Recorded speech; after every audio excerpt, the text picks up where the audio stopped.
দাপোন দাপোন দাপোন দাপোন দাপোন দাপোন। সোণাপুৰৰ জুবিন ক্ষেত্ৰলৈ এতিয়াৰে পৰা আপুনি মন গ'লেই যাব নোৱাৰিব। নিশাৰ ভাগত জুবিন ক্ষেত্ৰলৈ যোৱাত চৰকাৰে জাৰি কৰিছে SOP। আৰু এই SOP জাৰি কৰা কাৰ্য সমীচীন হৈছেনে? প্ৰাসংগিকত আজি এই বিষয় লৈ ষ্টুডিঅ'ত মই বিৰাজ বৰুৱা। 19 ছেপ্টেম্বৰত অসম আৰু অসমীয়াক শোক সাগৰত ডুবাই ছিংগাপুৰৰ সাগৰত শেষ নিশ্বাস ত্যাগ কৰিছিল আমাৰ প্ৰাণৰ শিল্পী জুবিন গাৰ্গে। আৰু তাৰ পাছত সমগ্ৰ ৰাজ্য তথা দেশজুৰি শোকৰ বন্যা বৈছিল। বলিউডৰ বহু শিল্পীয়েও জুবিন গাৰ্গৰ মৃত্যুক লৈ শোক প্ৰকাশ কৰিছিল। আৰু তাৰ পাছত দেখা গৈছিল এটা মাহ সম্পূৰ্ণৰূপে অসম আৰু অসমীয়া এক প্ৰকাৰ স্তব্ধ হৈ পৰিছিল। নিজৰ প্ৰাণৰ শিল্পীগৰাকীক হেৰুৱাই ম্ৰিয়মান হৈ পৰা গুণমুগ্ধ আৰু অনুৰাগীয়ে জুবিন গাৰ্গৰ সমাধিক্ষেত্ৰ সোণাপুৰত এক অনাকাংক্ষিত এক পৰিৱেশ সৃষ্টি কৰিছিল। দিনে নিশাই হাজাৰ হাজাৰ অনুৰাগীয়ে ভিৰ কৰিছিল সোণাপুৰৰ সমাধিক্ষেত্ৰত। কিন্তু এতিয়াৰে পৰা জুবিন ক্ষেত্ৰত মন গ'লেই অনুৰাগীসকল যাব নোৱাৰিব। চৰকাৰে ইতিমধ্যে SOP জাৰি কৰিছে আৰু সেই SOP অনুসৰি ৰাতিপুৱা 6 বজাৰ পৰা নিশা 10 বজা পৰ্যন্তহে জুবিন ক্ষেত্ৰত সমবেত হ'ব পাৰিব অনুৰাগী। আৰু নিশাৰ ভাগত অনুৰাগীসকল প্ৰৱেশ কৰিব নোৱাৰিব জুবিন ক্ষেত্ৰত। এই SOPক লৈ ইতিমধ্যে ৰাজ্যজুৰি তীব্ৰ প্ৰতিক্ৰিয়াৰ সৃষ্টি হৈছে। কালি মুখ্যমন্ত্ৰী ডক্টৰ হিমন্ত বিশ্ব শৰ্মাই বিভিন্ন কাৰণত জুবিন ক্ষেত্ৰত নিশা অনুৰাগীৰ প্ৰৱেশ বন্ধ কৰাৰ কথা কৈছে। মুখ্যমন্ত্ৰীগৰাকীয়ে কৈছে যে জুবিন গাৰ্গক কোনোবাই চাধা দিছে, কোনোবাই মদ ঢালি দিছে, এনেকুৱা ধৰণৰ এটা বেয়া কাৰ্য কৰিছে, যাৰ বাবে জুবিন গাৰ্গ নামৰ সত্তাটোক ৰাইজে বেয়া ভাৱত গ্ৰহণ কৰিব। আৰু যিহেতু জুবিন অসমৰ হৃদস্পন্দন, অসমীয়াৰ হৃদস্পন্দন আৰু অসমৰ গৌৰৱ, গতিকে যাতে বহিৰাজ্য বা বিদেশত জুবিন গাৰ্গক লৈ এনেধৰণৰ এটা ধাৰণাৰ সৃষ্টি নহয়, তাৰ বাবে এতিয়াৰে পৰা চৰকাৰে SOP জাৰি কৰিবলৈ বাধ্য হ'ল। আৰু সেই SOP অনুসৰি নিশা 10 বজাৰ পাছত জুবিন ক্ষেত্ৰত কোনো অনুৰাগী প্ৰৱেশ কৰিব নোৱাৰিব। কালি ৰাজ্যৰ মুখ্যমন্ত্ৰী হিমন্ত বিশ্ব শৰ্মাই বহুকেইটা গুৰুত্বপূৰ্ণ কথা কৈছিল। আৰু তাৰ ভিতৰত কৈছিল যে জুবিন গাৰ্গে এখন চিনেমাত কোৱা মোৰ কোনো জাতি নাই, মোৰ কোনো ধৰ্ম নাই, এই যি সংলাপ, সেই সংলাপক লৈ একাংশই ৰাজনীতি কৰিছে। প্ৰকৃততে জুবিন গাৰ্গ শিৱভক্ত, জুবিন গাৰ্গ হিন্দু। আৰু যদিহে জুবিন গাৰ্গৰ ধৰ্ম নাথাকে, জুবিন গাৰ্গৰ জাতি নাথাকে, তেন্তে জুবিন গাৰ্গ অসমীয়া নহয় বুলি মন্তব্য কৰিছে ৰাজ্যৰ মুখ্যমন্ত্ৰী ডক্টৰ হিমন্ত বিশ্ব শৰ্মাই। আৰু সেই ভাষ্যলৈ ইতিমধ্যেই ৰাজ্যৰ ৰাজনৈতিক মহলকো তীব্ৰ প্ৰতিক্ৰিয়াৰ সৃষ্টি কৰিছে আৰু বিভিন্নজনে ইয়াৰ প্ৰতিক্ৰিয়া ব্যক্ত কৰিছে। আমি প্ৰথমেই ৰাজ্যৰ মুখ্যমন্ত্ৰী হিমন্ত বিশ্ব শৰ্মাই কালি কি ধৰণৰ মন্তব্য কৰিছিল আমি প্ৰথমেই দেখুৱাই লৈছোঁ। জুবিন গাৰ্গৰ যিটো আদৰ্শ, আজি সেই আদৰ্শৰ বিপৰীতেই চব কাম হৈ আছে। জুবিন গাৰ্গে তেওঁৰ শৰীৰতে মহাদেৱৰ টেটু বনোৱা আছে। তেওঁ এজন শিৱ ভক্ত আছিল। এতিয়া তেওঁক লগাই দিয়া হ'ল মোৰ জাতি নাই ধৰ্ম নাই। মোৰ জাতি নাই ধৰ্ম নাইতো কাঞ্চনজংঘা চিনেমাৰ এটা ডাইলগ। কিন্তু জুবিন গাৰ্গে এজন আমাতকৈ ডাঙৰ শিৱ ভক্ত আছিল। তেওঁৰ ইয়াত চাব শিৱৰ ডাঙৰ টেটু। ৰীতা চৌধুৰীৰ লগত সাক্ষাৎকাৰত চাব তেওঁ বুজাইছিল তেওঁ কিমান শিৱ পূজা কৰে। আৰু মোৰ লগত বহুত ফটো আছে য'ত জুবিনে মন্দিৰত পূজা কৰে। জুবিনকতো নাস্তিক বনাই দিলে বাওঁপন্থীসকলে। যি জুবিন নাছিল সেইটো জুবিন বনাব চেষ্টা কৰি থকা হৈছে। সেইকাৰণে বিজেপিয়ে ৰাজপথত নামিছে যাতে প্ৰকৃত জুবিনজন হেৰাই নাযায়। হুৰ হুৰ হুৰাই দে গান কোনে গাইছিলে? এতিয়া সেইবিলাকে যিবিলাকক জুবিনে নমতা অতিথি বুলি কৈছিলে তেওঁলোকে জুবিনৰ সমাধিত আহি ভিৰ কৰি আছে। কয় জুবিনৰ জাতি নাই, ধৰ্ম নাই। জুবিনৰ শ্ৰাদ্ধ 13 দিনীয়া 11 দিনীয়া সম্পূৰ্ণ হিন্দু নিয়মতে হৈছে নে নাই? গতিকে জাতি নাই, ধৰ্ম নাইতো কোনে উলিয়ালে? এই গোটেই জুবিনৰ সন্মুখত লৈ সনাতন হিন্দু ধৰ্মক দুৰ্বল কৰিব বিচৰা হৈছে। এয়া দেখিলে যে ৰাজ্যৰ মুখ্যমন্ত্ৰী হিমন্ত বিশ্ব শৰ্মাই কালি সংবাদ মাধ্যমক সম্বোধন কৰি এনেদৰেই বক্তব্য প্ৰদান কৰিছিল, যিহেতু জুবিন গাৰ্গ শিৱ ভক্ত, জুবিন গাৰ্গৰ গাত শিৱৰ টেটু আঁকা আছে। গতিকে জুবিন গাৰ্গক লৈ বিভিন্ন ধৰণৰ মন্তব্য কৰাৰ পৰা ৰাইজক বিৰত থাকিবলৈ আহ্বান জনাইছে। আৰু সকলোতকৈ ডাঙৰ কথা, কালিৰ দিনটোত ৰাজ্যৰ মুখ্যমন্ত্ৰী হিমন্ত বিশ্ব শৰ্মাই জুবিন অনুৰাগী তথা জুবিনৰ গুণমুগ্ধক এক সকিয়নি প্ৰদান কৰিলে। আৰু সেই সকিয়নিটো এটাই হৈছে যে জুবিন গাৰ্গে কেতিয়াও কোৱা নাই যে মই অসমীয়া নহয় বুলি, কেতিয়াও কোৱা নাই।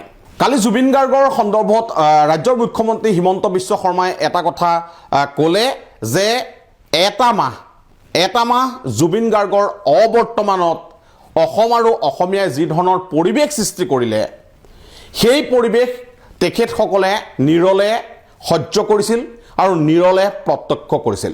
কিন্তু এটা মাহ পাৰ হৈ যোৱাৰ পাছত এনেধৰণৰ কোনো কাৰ্যসূচী সততে গ্ৰহণ নকৰে বুলি সকিয়নি জাৰি কৰিছে মুখ্যমন্ত্ৰীগৰাকীয়ে। আৰু মুখ্যমন্ত্ৰীগৰাকীয়ে এইটো কৈছে যে হিমন্ত বিশ্ব শৰ্মা মুখ্যমন্ত্ৰী হৈ থকালৈকে এনেধৰণৰ কথা কেতিয়াও মানি লোৱা নহ'ব। এই কথাটোক লৈ তীব্ৰ প্ৰতিক্ৰিয়া অব্যাহত আছে সমগ্ৰ ৰাজ্যজুৰি। যিহেতু জুবিন অনুৰাগীসকলক এটা গণ্ডিৰ মাজত ৰাখিবলৈ চেষ্টা কৰিছে নেকি মুখ্যমন্ত্ৰীয়ে। যিহেতু দেখা গৈছিল যে জুবিন গাৰ্গৰ সমাধিস্থলত এজন মুছলমান সম্প্ৰদায়ৰ যুৱকে চাধা মাৰি তাত পেলাই দিয়াৰ এটা দৃশ্য ভাইৰেল হৈছিল ছ'চিয়েল মিডিয়াত। আৰু তাৰ সুযোগ গ্ৰহণ কৰিছে নেকি মুখ্যমন্ত্ৰীয়ে।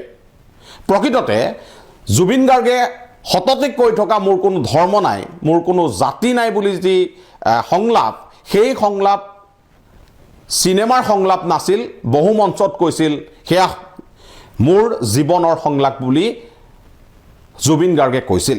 কিন্তু হিমন্ত বিশ্ব শৰ্মাই সেই কথা মানি ল'বলৈ টান পাইছে।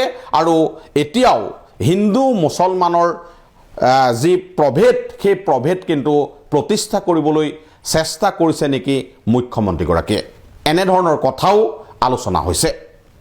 আৰু এই মুহূৰ্তত আমি আন কিছুমান কথা ক'ব লাগিব যে কালি নিশা 11 বজাত উপস্থিত হৈছিলগৈ জুবিন পত্নী গৰিমা গাৰ্গ।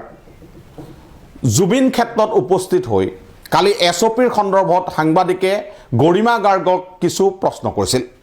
আৰু গৰিমা গাৰ্গে প্ৰথমে এটা কথা কৈছিল যে মোৰ যেতিয়াই মন যায়, যেতিয়াই মোৰ জুবিনৰ লগত কথা পাতিবলৈ মন যায়, তেতিয়াই মই সোণাপুৰলৈ আহিম, তেতিয়াই মই জুবিন ক্ষেত্ৰলৈ আহিম। এই কথাষাৰে কিন্তু সকলো অনুৰাগীৰ হৃদয় কঁপাই তুলিছিল। কিমান ভাল পাব লাগিব নিজৰ মানুহজনক, সেই কথা স্পষ্ট হৈছিল সেই কথাষাৰত। আৰু জুবিন গাৰ্গৰ মৃত্যুৰ পাছত দৈনিক আহিবলৈ লৈছে গৰিমা গাৰ্গ। যিহেতু হাজাৰ হাজাৰ লোক ওৰে নিশা সোণাপুৰৰ সেই সমাধি ক্ষেত্ৰত অৱস্থান লৈছিল। আৰু তাৰ বাবে গৰিমা গাৰ্গো ঘৰত শান্তিৰে থাকিব পৰা নাছিল। অনুৰাগীসকলক সহযোগ কৰিবৰ কাৰণে, অনুৰাগীসকলক সাহস যোগাবৰ কাৰণে হয়তো গৰিমা গাৰ্গ প্ৰতি নিশাই সমাধি ক্ষেত্ৰলৈ আহিছে। কিন্তু চৰকাৰী যি SOP জাৰি কৰিলে, সেই SOP জাৰি কৰাৰ পাছত গৰিমা গাৰ্গ প্ৰতিনিশা জুবিন ক্ষেত্ৰলৈ আহিবলৈ সুযোগ পাবনে চৰকাৰীভাৱে আৰক্ষী প্ৰশাসনে তেখেতক বাধা আৰোপ কৰিব নেকি এনেধৰণৰ প্ৰশ্নও উত্থাপিত হৈছে আৰু কালি গৰিমা গাৰ্গে এটা কথা কিন্তু কৈছে যে অনুৰাগীসকল জুবিনৰ যিসকল গুণমুগ্ধ তেখেতসকলে নিজৰ কাম শেষ কৰি শান্তি বিচাৰি জুবিন ক্ষেত্ৰলৈ আহে আৰু তেতিয়া হয়তো তেখেতসকল অহা কিছু পলম হৈ যায় সেই লোকসকলৰ কাৰণে 10 বজাৰ যি সময়সীমা সেই 10 বজাৰ সময়সীমা 11 বা 12 বজালৈ আগবঢ়াই নিয়াৰ কাৰণে তেখেতে চৰকাৰক আহ্বান জনাইছে কিন্তু গৰিমা গাৰ্গৰ সেই আহ্বানৰ প্ৰতি চৰকাৰে কিমান সদিচ্ছা প্ৰকাশ কৰে সেয়া হয়তো সময় ক'ব কিন্তু ৰাজ্যৰ মুখ্যমন্ত্ৰী হিমন্ত বিশ্ব শৰ্মাৰ কালিৰ ঘোষণা তথা এছঅপিক সহজভাৱে গ্ৰহণ কৰিব নে নকৰে জুবিন অনুৰাগীয়ে সেই কথাও এই মুহূৰ্তত গুৰুত্বপূৰ্ণ আমি সেই কথা আলোচনা কৰাৰ পূৰ্বে আমি কালি গৰিমা গাৰ্গে কি মন্তব্য কৰিছিল এবাৰ আপোনালোকলৈ আগবঢ়াই দিছোঁ সেই সপোন জুবিনৰ একান্ত ইচ্ছা একান্ত সপোন যিটো পেশন একদম ছবিখনক লৈ আছিলে সেইখিনি আমি কাম আগবঢ়াবলৈ চেষ্টা কৰিছোঁ কিন্তু এইটো কথা প্ৰতি পদে পদে আমি মিছ কৰিছোঁ বা প্ৰতি পদে পদে আমি অভাৱ অনুভৱ কৰিছোঁ যে জুবিনৰ পৰামৰ্শ জুবিনৰ যিখিনি ভিজুৱেলাইজেশ্যন সেই বস্তুবোৰ নিশ্চয় বহুত বেলেগ হ'লহেঁতেন এতিয়া আমাৰ সীমিত জ্ঞানেৰে আমাৰ সীমিত কি বুলি ক'ম আমাৰ যিখিনি আমি নিজে বলে পাৰোঁ সেই ধৰণে আমি কৰিবলৈ চেষ্টা কৰিছোঁ কিন্তু জুবিনৰ সপোনখিনিক আমি যিখিনি আমাক কৈ থৈ গৈছিলে বা তেওঁ যেনেদৰে হৈ থকাৰ গোটেই সময়খিনি তেওঁ কৈ থাকিছিলে কথাবোৰ সেই গোটেইখিনি কথা আমি সাকাৰ কৰিবলৈ চেষ্টা কৰিছোঁ যেনেকৈ তেওঁ বিচাৰিছিলে 31 তাৰিখে সকলোৰে আগত ৰাইজৰ আগত উলিয়াই দিবলৈ চেষ্টা কৰিম বাকীখিনি বহুত কিবা কিবি হয়তো খুটি নাটি থাকি যাব কাৰণ জুবিনৰ নিচিনাটো আমি হ'ব নোৱাৰোঁ এই ভাষ্য আগবঢ়াইছিল গৰিমা গাৰ্গে খুব সূক্ষ্মভাৱে কৈছে যে জুবিনৰ অনুৰাগীসকল যিকোনো মুহূৰ্ততে ইয়ালৈ আহিবলৈ বিচাৰিব আৰু বিশেষকৈ নিজৰ দৈনন্দিন কাম শেষ কৰি হয়তো তেখেতসকল ইয়ালৈ আহিব বিচাৰিব গতিকে 10 বজা সময়সীমা খুব কম হৈছে গতিকে 11 বা 12 বজালৈ যদি তাৰ সময়সীমা বঢ়াই নিয়ে নিশ্চিতভাৱে অনুৰাগীসকল উপকৃত হ'ব বুলি তেখেতে ক'ব বিচাৰিছে কিন্তু এটা কথা আমি এই মুহূৰ্তত স্পষ্ট কৰিব বিচাৰিছোঁ যে জুবিন গাৰ্গ আৰু নিশা দুটাৰ মাজত খুব আত্মিক সম্পৰ্ক আছে যে জুবিন গাৰ্গৰ সৃষ্টি সদায় নিশাৰ ভাগত হৈছিল দিনৰ ভাগত জুবিন গাৰ্গে টোপনি মাৰিছিল আৰু নিশাৰ ভাগত কাম কৰিছিল আৰু জুবিন অনুৰাগীসকলে সেই কথাকেই কৈছে যে সামাজিক মাধ্যমত এছঅপিক লৈ বিভিন্নজনে মন্তব্য কৰিছে বিভিন্ন অনুৰাগীয়ে যুক্তি প্ৰদৰ্শন কৰিছে যে জুবিন গাৰ্গে ওৰে নিশা জুবিন গাৰ্গে কাম কৰিছিল ওৰে নিশা সাৰে আছিল নিশা জুবিন গাৰ্গ ঘূৰি ফুৰি ভাল পাইছিল গতিকে অনুৰাগীসকলো নিশা জুবিন ক্ষেত্ৰলৈ আহিবলৈ বিচাৰিব চৰকাৰে এই ক্ষেত্ৰত পুনৰ বিবেচনা কৰিব লাগে বুলি কালি এছঅপি ঘোষণাৰ পাছৰে পৰা ছ'চিয়েল মিডিয়াত এটা ট্ৰেণ্ড অব্যাহত আছে গতিকে আমি অনুৰাগীসকলক উৎসাহিত কৰা নাই চৰকাৰী যি এছঅপি সেই এছঅপি চৰকাৰে সুৰক্ষাৰ স্বাৰ্থত কৰিছে যেটো একাংশ লোকে তাত মদ্যপান কৰাৰ কথা স্পষ্ট হৈছে তাত প্ৰমাণ পোৱা গৈছে গতিকে যাতে কোনো ধৰণৰ অপ্ৰীতিকৰ পৰিস্থিতিৰ সৃষ্টি নহয় তাৰ বাবে এনে ধৰণৰ এছঅপি জাৰি কৰিবলগীয়া হৈছে চৰকাৰে সেই কথাক আমি অস্বীকাৰ কৰিব নোৱাৰোঁ কিন্তু একে সময়তে যদিহে তাত মদ সেৱন কৰা বা মাদক দ্ৰব্য সেৱন কৰা লোকৰ প্ৰৱেশ নিষিদ্ধ কৰি ওৰে নিশা যদি অনুৰাগীসকলৰ প্ৰৱেশ তাত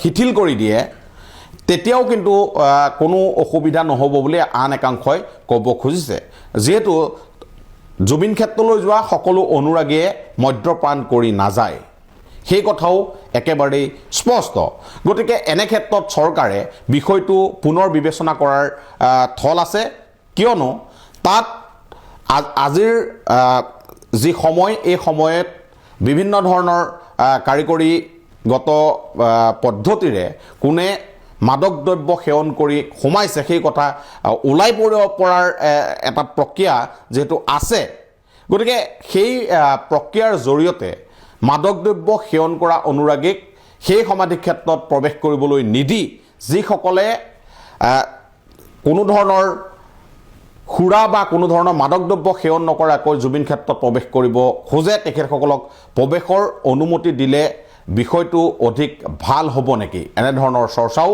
অব্যাহত আছে আমি আশা কৰিম কালিৰ পৰা যেটো আলোচনা চলি আছে সেই আলোচনাৰ প্ৰতি চৰকাৰে গুৰুত্ব দিব আৰু জুবিন গাৰ্গৰ সমাধি ক্ষেত্ৰ জুবিন ক্ষেত্ৰত অনুৰাগীৰ প্ৰৱেশৰ সময়সীমাৰ ক্ষেত্ৰত কিছু নতুন সিদ্ধান্ত গ্ৰহণ কৰিব ইমানখিনি কথা আলোচনা কৰি মই বিৰাজ বৰুৱাই প্ৰাসংগিকৰ আজিৰ খণ্ডৰ পৰা বিদায় মাগিছো দাপোন দাপোন দাপোন দাপোন দাপোন দাপোন